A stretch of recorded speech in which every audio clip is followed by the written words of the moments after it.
Roomies, and welcome back to Roomies Review the Movies with me, Maria, and my former college roommate, Lindsay. Hello. Lindsay has a degree in film, and I reviewed film and media for like 20 years. And so we're helping each other discover things that we missed in our past film-loving careers, or however you want to phrase that. But before we get started, welcome. Everybody, make sure you like the video and subscribe so you don't miss the next time we go live or we're talking about a film, because you can join in that discussion too. We'd love to talk to y'all. So this week, I chose for Lindsay to see If Beale Street Could Talk, 2018 film directed by Berry Jenkins, who also did Moonlight in 2016, which was a big hit. I don't know. Did you see Moonlight, Lindsay? Oh, did I? I saw it at the theater. Yeah, me too. Yeah. There is a person that is in that movie that is from my hometown. Oh, who's that? Janelle Monáe, obviously. Yeah. Right. So I grew up with her first cousin. So they made it a family thing to go to the movies. So that's why I went to the movies with it, to see it. And when we were in college, I had class with her best friend. Oh yeah. I didn't know they knew each other at the time, but after our class was over, I saw her in the next music video. I was like, wait a minute, what? Yeah. Yeah. Small circles, huh? Small world. Right. So if Beale Street Could Talk is also based on James Baldwin's 1974 novel of the same name. Beale Street refers to a street in Louisiana, but this takes place in New York. Okay. Give me a second. I'm having an issue. So I'm gonna back out and come back in. Okay. So one of the great things about If Beale Street Could Talk is that it has so many people on the cast who are really on the precipice of just kind of exploding their new career or having a rebirth in their career or really getting noticed. So the cast is really, really well done, really well stocked. You got KiKi Layne, Stephan James, Colman Domingo, Teyonah Parris, Michael B., Dave Franco, Diego Luna, Pedro Pascal, Ed Skrein, Brian Tyree Henry, and Regina King, rounding out the cast. So it's a small cast, but it's so powerful. Yeah. I have questions about Brian Tyree Henry. What about? Because he is like so awesome.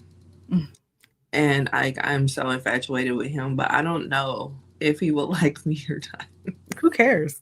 He's still great anyway. Like he's still I'm gonna great, love him anyway. But I'm like, I don't know if the love. You want to know if you have a chance? Is that it? You said what? You want to know if you have a chance? Yes, I want to know if I have a chance. I don't know. I get it. So, yeah, that's my question about him. But anything else he's in is awesome. Yeah, I will absolutely watch anything he's in. Yeah, because he's in it. Right. And, I would say that started with this movie. I think this was like the first I saw him in. Oh, I think I can't remember if Atlanta came first or this came first. Atlanta came first. Okay, then it would be Atlanta. Okay. But this was definitely the first movie I saw him in. Oh, okay. Yeah. The first time I saw him was Atlanta. I think what is that name? Child's Play. I think Child's Play may have been the first movie I saw him in. Child's Play. Yeah, he's in Child's Play. With Chuck? Yeah. Was it a remake? Yeah. Oh, okay. Yeah, the remake of Child's Play.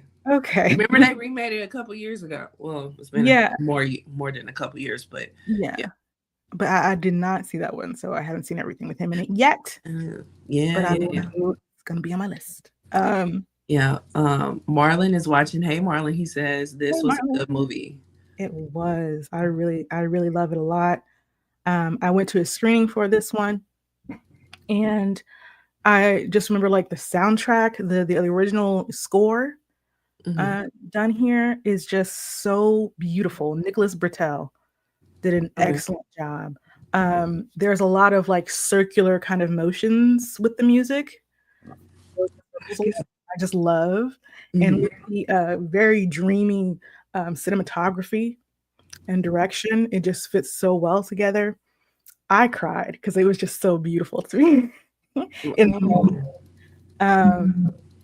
And at the end, we actually were able to talk to a few of the people who were in the movie. So KiKi Layne was there, Colman Domingo was there. Okay.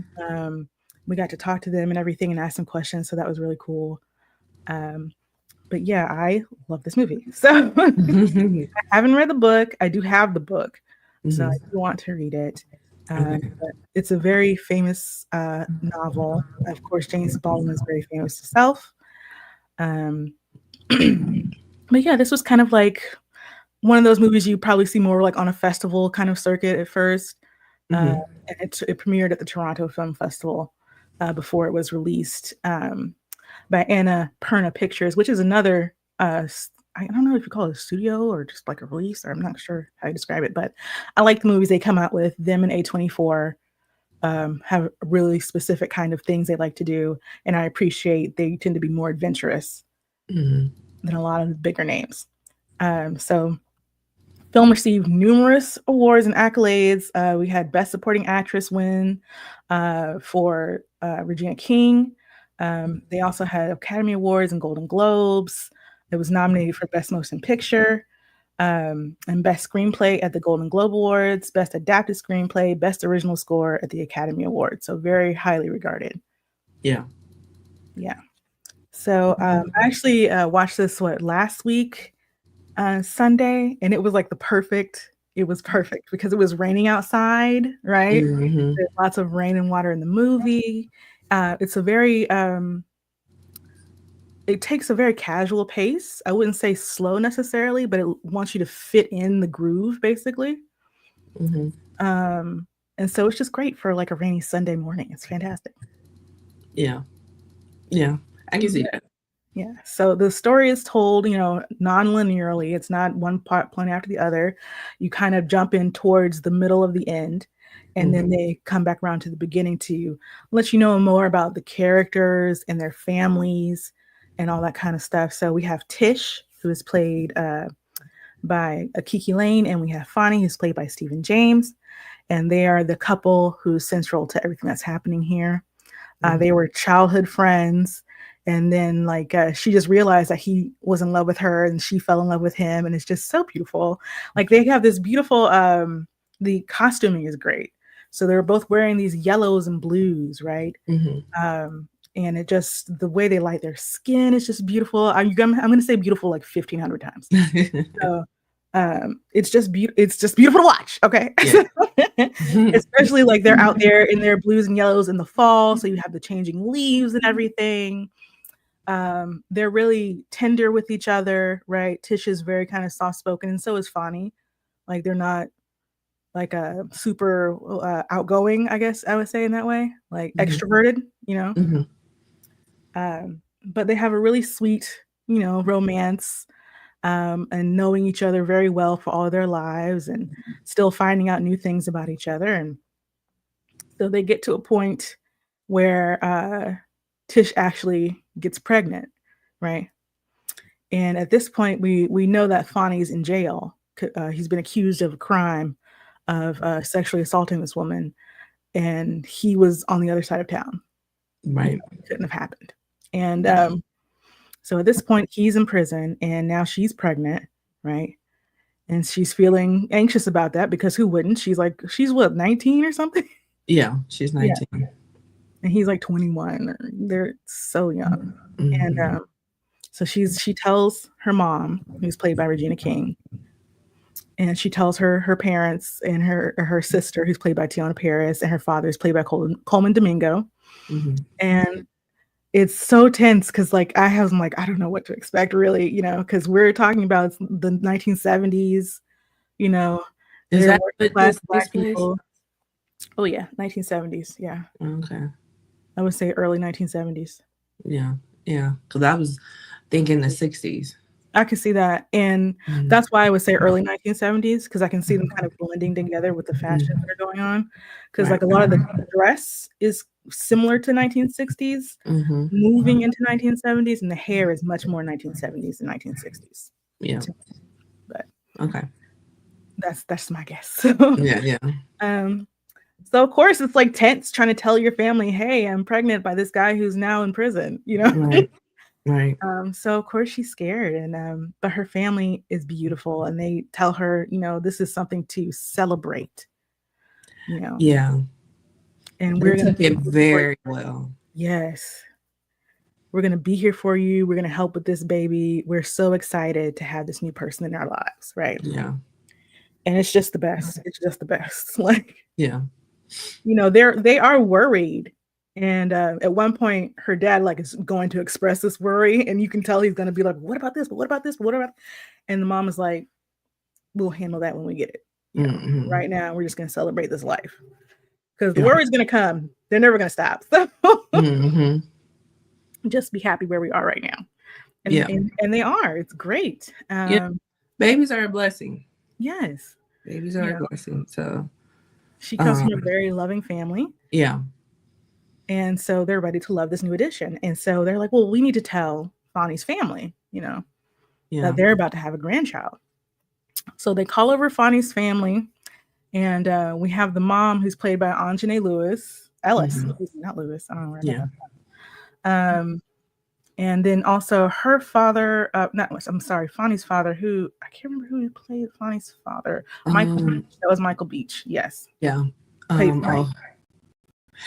Old dude from Everything. Yeah, right. Lean on Me, Waiting to Exhale, Soul Food. Soul Food. That's what I was thinking of, Soul Food. Yeah. You know, yeah. He was the one that cheated on Vanessa Williams' character. Yep. He was the one who got with Faith. Yep, got with Faith. Yeah. And you know, anyway, but yeah. They did too. They were too hard on her as a family. But anyway. Yeah. That's another story for another day. That's another story. Yeah.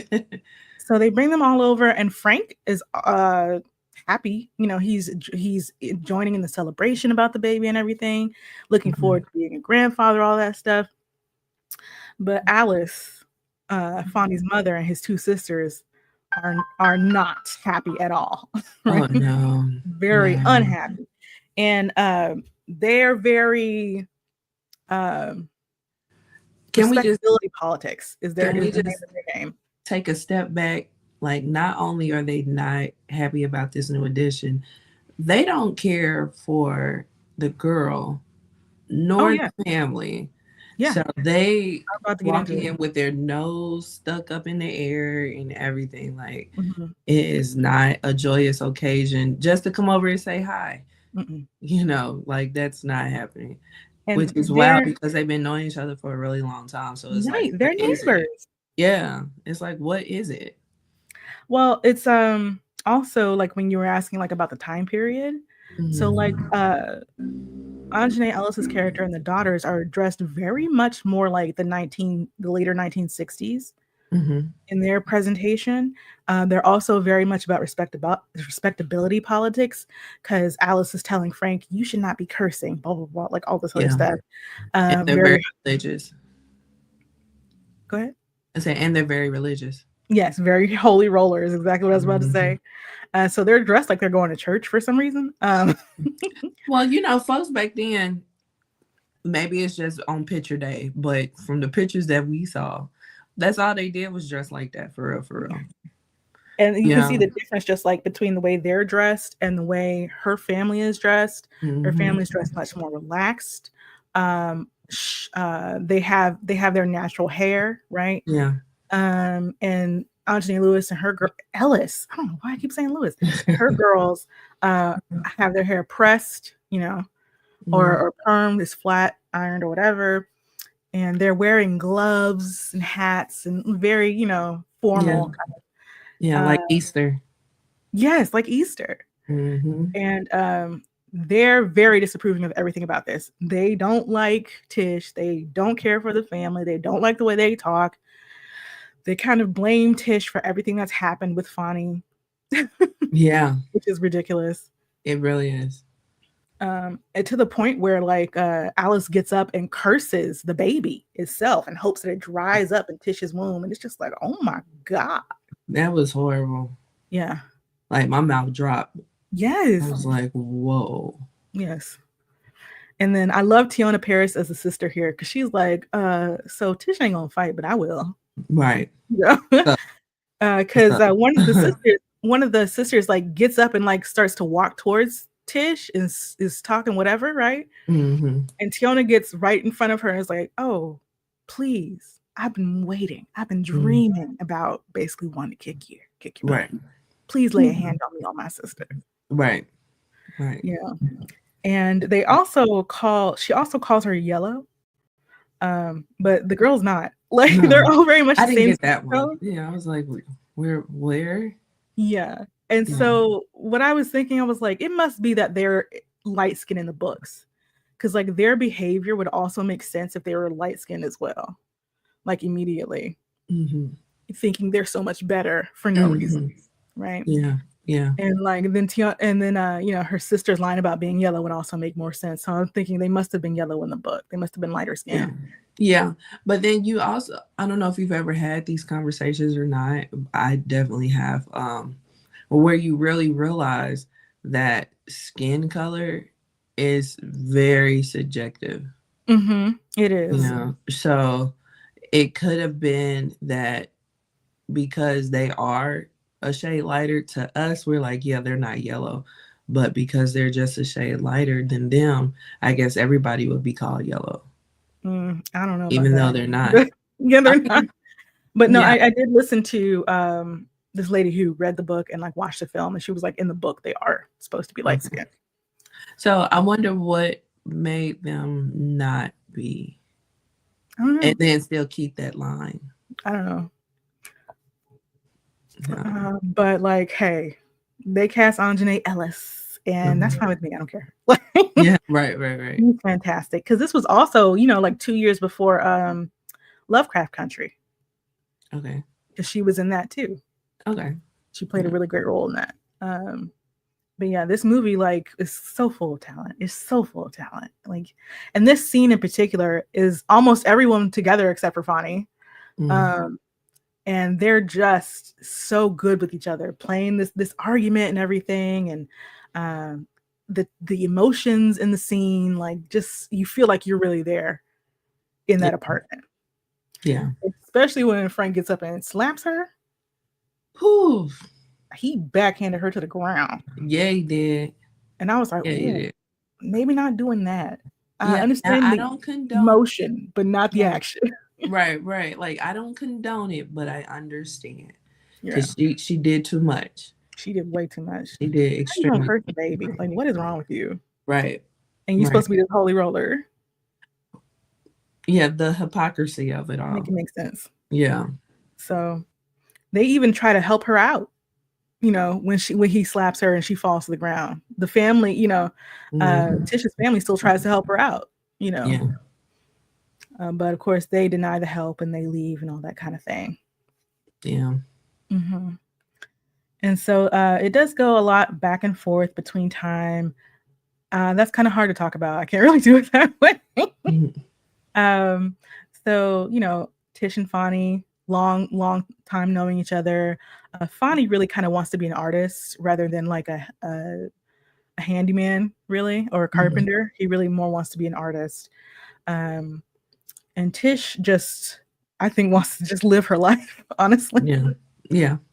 And so they're together and they're so in love and everything. And they're trying to find a place to live together. But of course, nobody wants to rent to them. Right. Or if Tish goes alone, they're thinking they're renting just to her because they're a creep and they want to creep on her. Yeah. And then when Fonny comes up, suddenly the place is right. Yeah. So eventually they find this place that's like a warehouse that's going to be converted into some lofts. And the landlord is Levi, who is played by, that guy, what's his name? It's played by Dave Franco, right? Mm-hmm. He's a Jewish landlord, and he's like, and they're like, they do eventually ask, like, why are you considering us? We've had such a hard time. We're just kind of surprised you would consider us. And he was like, I just love people in love. Like, you seem like two good people who just want a place to call your own. So he's like, that's no problem with me. That's how my mother raised me, basically. Yeah. And so this is the same day, like they they go to see this place. They run into a friend of theirs, an old friend, or Fonny runs into an old friend of his earlier, and that's the character who's played by Brian Tyree Henry, named Daniel. And he hadn't seen him in a long time because Daniel had been in jail. He had been in prison. I think he did like 2 years or something. Like 2 years, because they said they suspected him in stealing his car. He had stolen his car. He hadn't stolen a car. He's like, I don't even know how to drive. Why would I steal a car?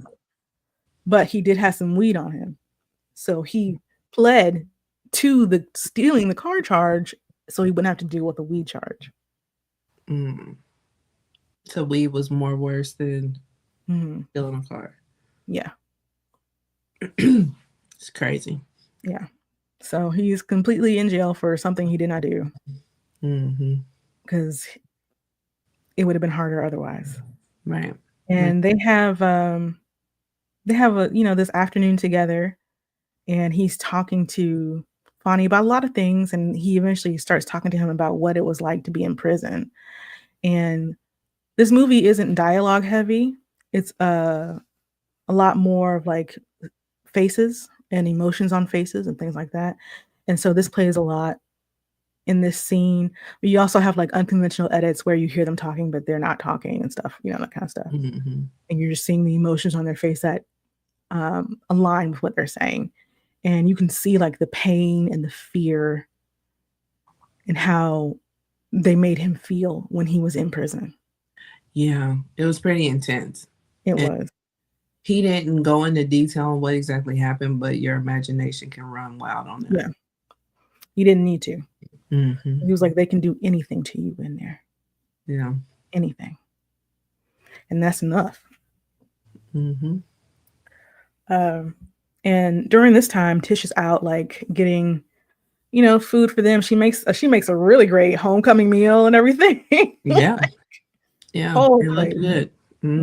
Chicken and beans and cornbread and just whatever, yeah, really gave him a really nice welcome home. And so they go and they see that apartment, and they're gonna get this place, and they're just like so full of hope and everything. It's beautiful. They're like walking down the street and there are flags in the air, and they're like screaming. They're so happy, right? And it's just they're just so beautiful. And like even the scenes with them, there's a lot of close up on their faces. When they're looking at each other, you can just it's really hard. I've noticed for actors, it's hard to emote love just with your face, but these two do a great job. They do a very, very good job, to the point where I'm like, I feel uncomfortable. It's very intimate. Yeah, I felt very uncomfortable because I'm like, I feel like I'm intruding. Yeah. So like, should I be here? Right. Like, how like like a third wheel. That's how I felt, and I just felt very uncomfortable watching it. Yeah, so I just wanted them to get a room. And it's not like there's a whole lot of sex in the movie or anything like that. Yeah, I mean the sex things, I wasn't uncomfortable. Ever like. But it was their intimate scenes, like when they're walking together and they're real close and they're face to face, but they're not kissing. It's just like, I should not be watching this. I love it. So they're just very gentle and loving with each other. Even when they're like having their first time together, they're going slow. They're talking to each other. They're communicating. And it's so beautifully lit, which is just something that's rare for dark-skinned people in media. Agreed. Now, I have a question about their first time, because she did say it was her first time. Was it his first time as well? Because we don't really answer that. That's why I just said their first time together. Yeah. Okay. Yeah, I was curious about that. Yeah. And even though, they're living in a place or it's Fonny's place, I guess. And I'm not sure, but it's like it's a working class place, man. Like it's probably on basement level. Like, Yeah, you know, yeah, it was it's basement, weird. and I thought that the place was just supposed to be his studio until they started like cooking and having Mhm. sex there and stuff. Like, It's oh, all of those this is things. multi-purpose. Okay. Yeah. Yeah. So that night after they're getting this place, she's gonna cook a meal, celebration. And Mhm. so she's going to the grocery store to get some tomatoes. He goes to the store across the street to pick up some smokes. And the grocery store is extremely tiny, right? Mhm. And this white man keep following her. And he's very loud about like, oh, sweet tomato, blah blah blah, like just sexually harassing her in front of everyone. And no one's saying anything or doing anything to help. And he starts to get louder, and that's when Fonny comes back to the grocery store and sees him and throws him out of the store, right? Mhm. Like physically throws him down. And this cop, who looks like this smarmiest cop you have ever seen, just looks Right. like the oiliest, dirtiest cop ever, Right. Right. sees this happening. And of course, walks up to Fonny and is like in his face, like almost, I'm like, are you gonna kiss? Like, so close. Mhm. And he's badgering them and harassing them and like, I'm gonna see you and you need to come down. He wanted to arrest him and take him. Yeah. But the Jewish lady who owned the store was like, no, I know these two. They did not start trouble. He was the trouble. You're gonna leave him alone. Right. Meanwhile, he just let that man just run off after Mhm. he was told that he assaulted Trish. So Mhm. he just let him run on off. Mhm. So. Didn't chase him at all. Didn't care. Mhm. So, she vouches for them and tells him to leave them alone, and he does. And so they're walking home, but of course, like, this is traumatizing, man. Like, Mhm. and Fonny's really upset. He yells at Tish for like trying to defend him, Mhm. basically, because I guess it made him feel away, but that's not her fault. Mhm. She's supposed to defend you, Right. Right. you know. Um, but later that night, there is a woman named Victoria who's like she's Puerto Rican. She'd been brought up by this older white guy. They were together for a while. They had 3 kids, and then he left her. So now she's like working as a domestic, cleaning houses and stuff. And apparently, the guy ran up behind her and raped her, and she did not even know who it was. Um, but that same officer picks up Fonny for it, puts him in the lineup, and they tell her to pick one. Yeah. And she just picked Fonny, you know, Terrible. because of course they weren't really trying to help her. They weren't really looking for the actual rapist. They were No. just going to put somebody behind bars. And she's Puerto Rican. She's got these children, and her husband is not her husband anymore. She's a single mom. She doesn't have power or money or leverage or anything like that, Mhm. right? So Officer Bell, like, he picks him up and he gives this testimony that he saw Fonny fleeing the scene, that she identified him in the lineup, um, and of course he was never there. He was with Daniel Yeah. at the time that it happened, but because Daniel is now a convicted felon, they're not going to believe his testimony. Right. Not only that, they have him arrested again Mhm. and are preventing him from being seen by the lawyer Mhm. that the families are employing to help with the case. Yeah. And on Um, top of that, they're threatening it. They're threatening him with more mhm, charges. mhm. So not only can he not see the lawyer, but he might mess around and switch his story around. Right.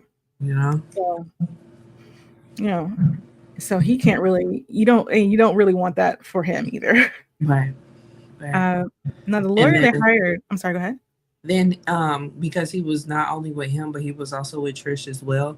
And Mhm. the lawyer said that the Trish testimony means nothing Yeah. because Of she's course the you would. girlfriend. Of course Yeah. you would say that, Right.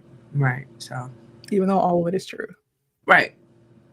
So So this lawyer they've hired, his name is Hayward. Um, I really like how they spent a little time with him and like how the case was affecting him and how it affected the way he viewed other people, other white people, other white lawyers. Yeah. Because they're like, it was Regina and Tish. So it was Tish and her mom in his office, and they're trying to find a way around this. And at this time, Victoria's gone back to Puerto Rico. They can't find her. And they're feeling like that maybe Hayward doesn't care. But that's not the case. He does actually really care. And at first, he didn't. But then he started, once he got the facts of the case and he was talking about it with, other white lawyers, they were all like, oh, well, whatever. Yeah. And that's when he realized, oh, no, this is not. Right. This is not who I am. This is who all of you are. And this is why a lot of this happens, because of the way you're regarding this right now. Right. So he does really care. He's trying his best because they want to go down to Puerto Rico and find this lady. But they don't have money, not only money to pay for the lawyers and the investigators and then to go down to Puerto Rico and da-da-da. So we also get this scene with Colman Domingo and Michael Beach, the two fathers talking at a bar, trying to figure out what they're going to do for their kids. Because not only do they have these lawyers and investigators, they also have this baby who's coming, right? They need money. Right. And so they're like, well, we're going to do what we have to do. So they're selling boosted, hot, illegal clothes or whatever, on the streets to, you all right?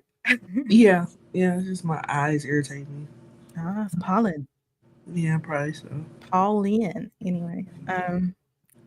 So that's what they're like, we're going to do what we have to do to make sure our kids are okay. Yeah. So they do that. And then also the lawyer is like, listen, I'll pay for the travel and everything to Puerto Rico. You just pay me back when you can. Yeah.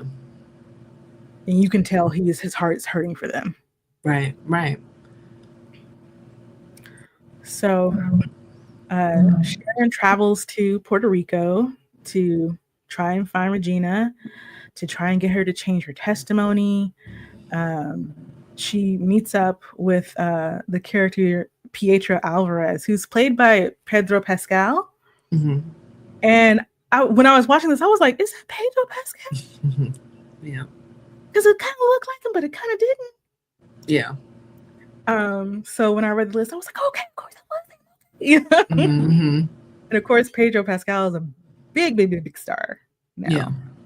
Yeah. Not that he wasn't known then, but it's even more known now. Right. And their scene together was great, and he's just very protective of Victoria. Rightfully so. Yeah, rightfully so, because she's been through a lot. Yeah. And what I really appreciate about this film is they don't make what happened her fault. Yeah. They do acknowledge the fact that a crime did happen. Because it's just so easy to be like, man, she didn't even get touched, but or she's just a liar. Whatever. Right. And I do appreciate that, and that didn't go unnoticed. That everybody was like, we believe her. This did happen. It just wasn't him. Right. So everybody said that. Yeah. Because I remember watching this for the first time and really kind of tensing up. Like, are they going to do that? Are they going to blame Victoria for everything? Right. And they didn't again. Right. Yeah. Same with the whole telling the family she was pregnant. Right. They're handling a lot of this with grace. And he's like, she's been through so much. He doesn't want her to re-traumatize herself, by doing this. And Sharon, she's like, I understand that, I really do, but this man might die.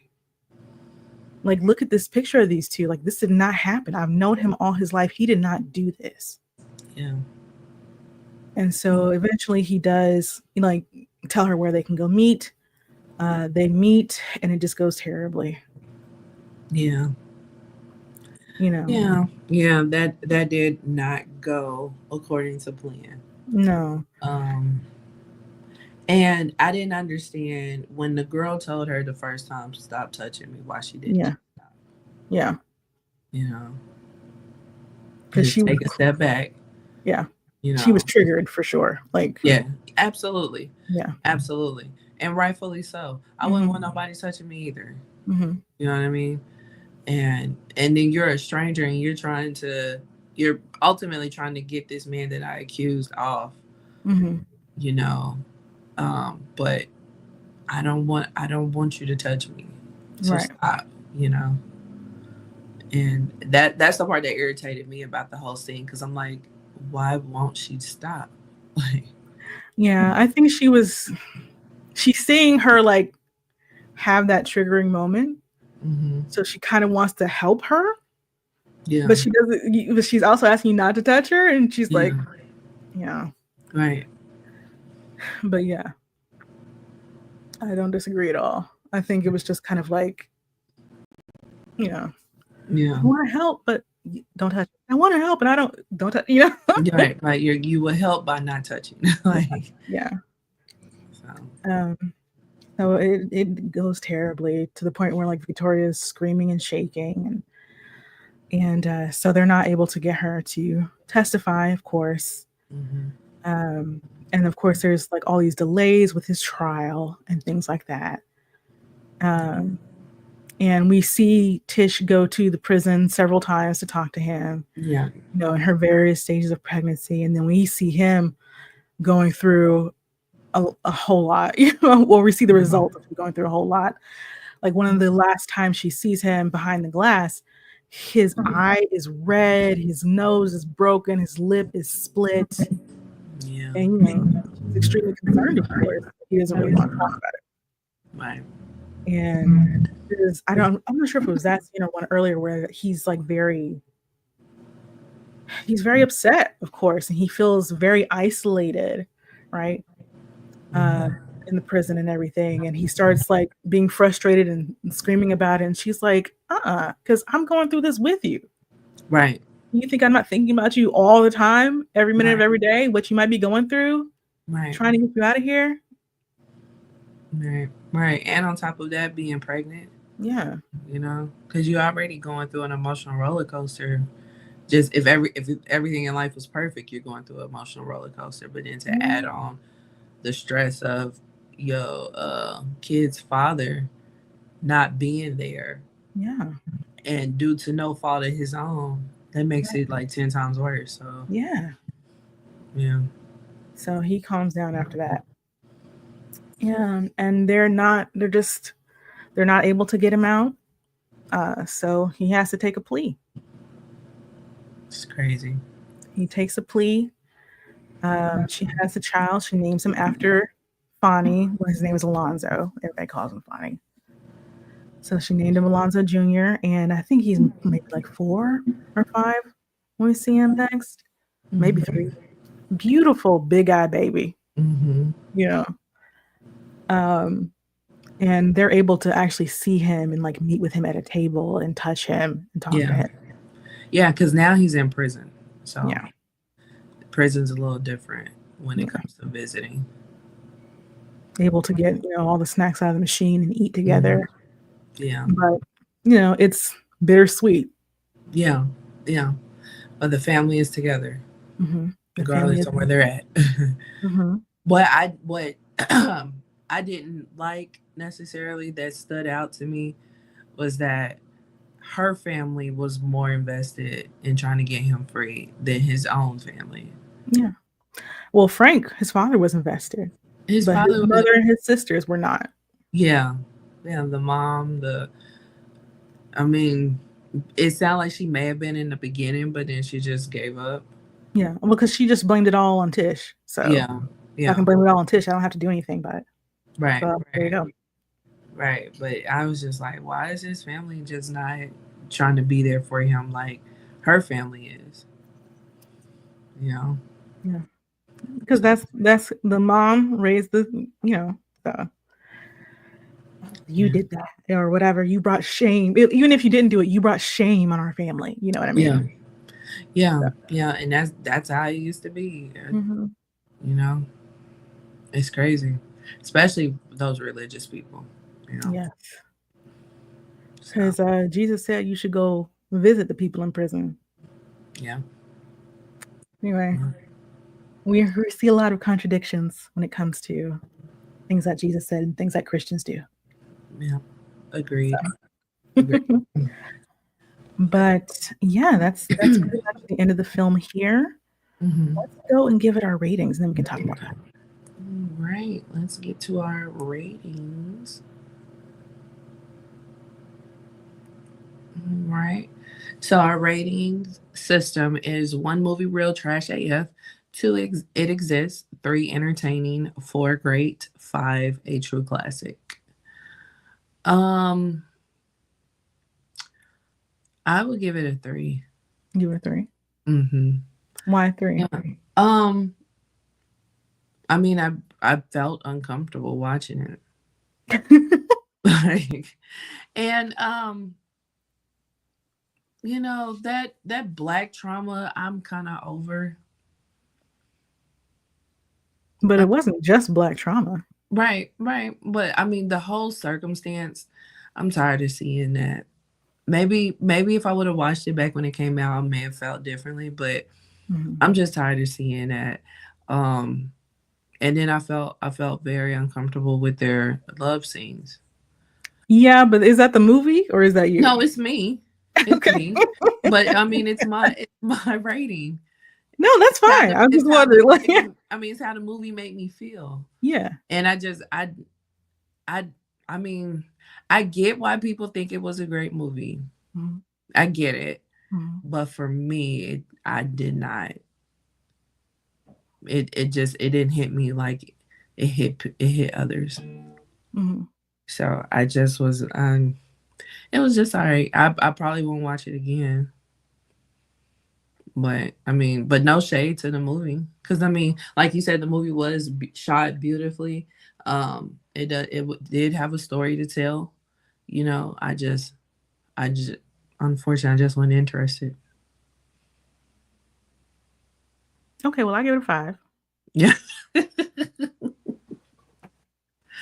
Yeah.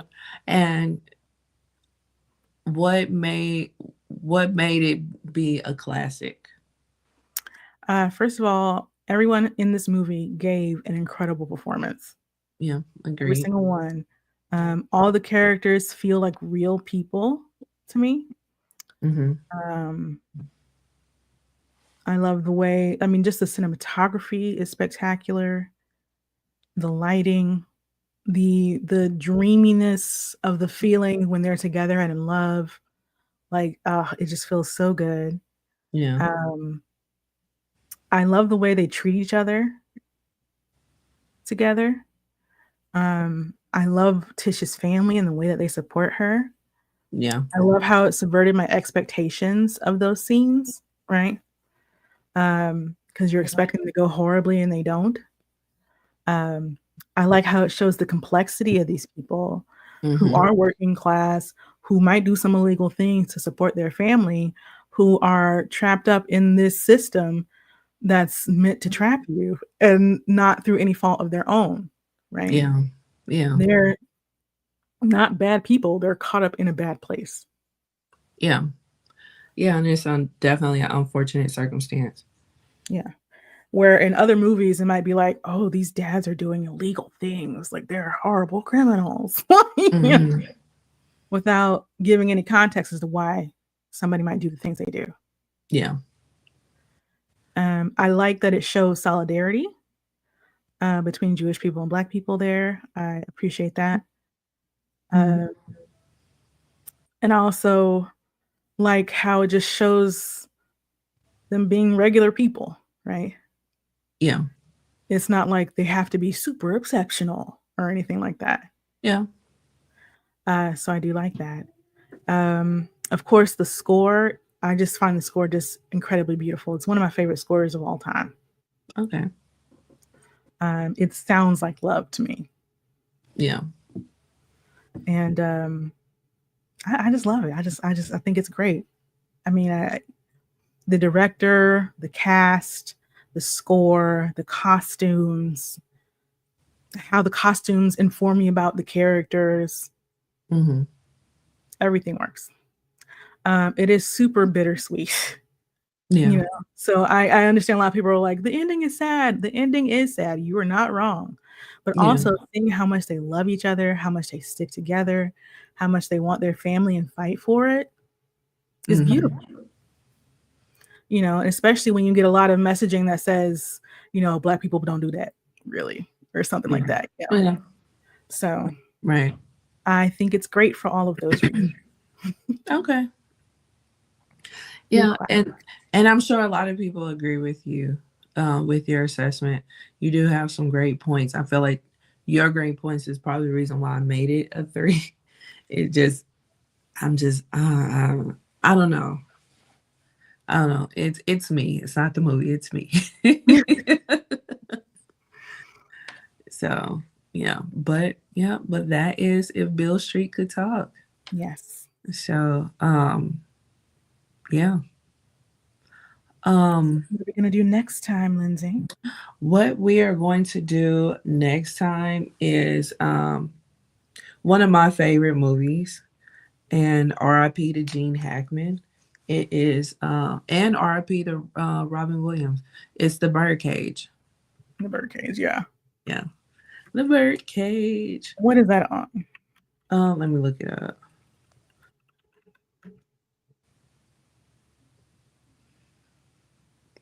It is on Amazon, Freevee, AMC Plus, Philo, All right. YouTube.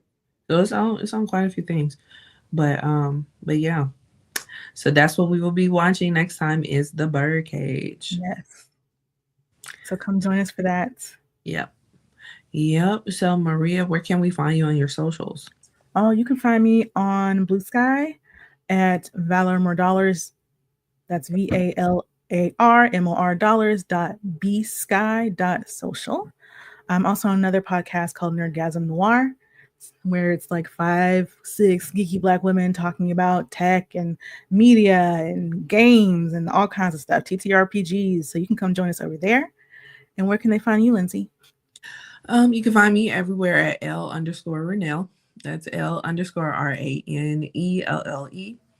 And you can also find me at my other podcast, The Ishly Talk, where me and my cousin talk about a variety of things. Hot tops. Yeah. So this week we did discuss the Wendy Williams situation. Did you hear her on The View Friday? That's the only one I didn't hear. Oh, okay. But I heard the Breakfast Club, and I've watched the documentary that TMZ put out and whatnot. Like I'm a big Wendy fan, so I'm kind of invested. So we've talked about her before on the show, but this was a week of a lot of events with her.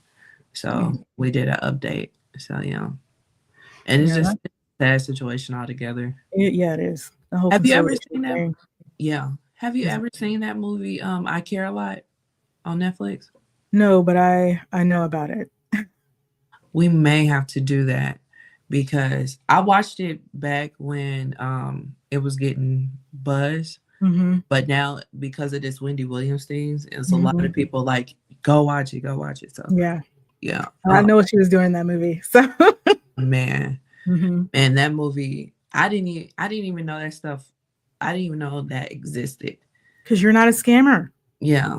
Like, it's crazy. Like, it never have occurred to you. It never occurred to me. Like, I mean, my mom, she had to be a guardian over my aunt back when she had Alzheimer's and stuff like that. So I know of it from a family perspective. But as far as like being under a conservatorship and people taking advantage and people not really needing to be under it and stuff like that, like I never knew none of that existed. Yeah. Like outside of the Britney stuff, but I mean, we thought Britney needed it, still I think she needed, but yeah, to see how people are taking advantage and to see how much I heard how much Wendy shells out monthly. Oh, really? It's like almost $40,000 a month. That's wild. And she has no income. Right. Yeah. Yeah, because the facility alone is like 18,000 a month. Oh, okay. Yeah, and then she has to pay all these people to take care of her, and she don't want none of them. She didn't hire none of them. Yeah. But Yeah, yeah, she was very clear about that on The View on yeah, Friday. She was like, I don't want this person in particular. I don't want this whole thing. yeah. Like her conservator, she has to pay them. She has to pay the courts. She has to pay everything comes out of her pocket. So it's Mhm. like it's almost $40,000 a month. That's crazy. It is for some stuff that you don't even want and don't need. So, but yeah. Yep, that's what we talked about. So, All right. Well, join us next time, Roomies, for The Birdcage. yes. Yes. I'm excited to see it. I remember I'm when it came excited out, for I you to wanted see to it. see it, but Yeah. I just didn't for whatever reason. Yeah. I'm excited for you to see it. And when I tell you it's one of my favorite movies, if I catch it on TV, I'm sitting down and watching it. It's Yeah, I've one. never caught it on TV. That's weird. Oh, I used to catch it all the time on TV. Yeah. So, but yeah, been watching it since the 90s. All right. Well, that's what we will be watching next time.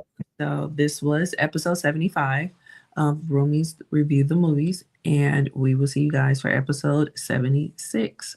Bye. Bye. See you next time.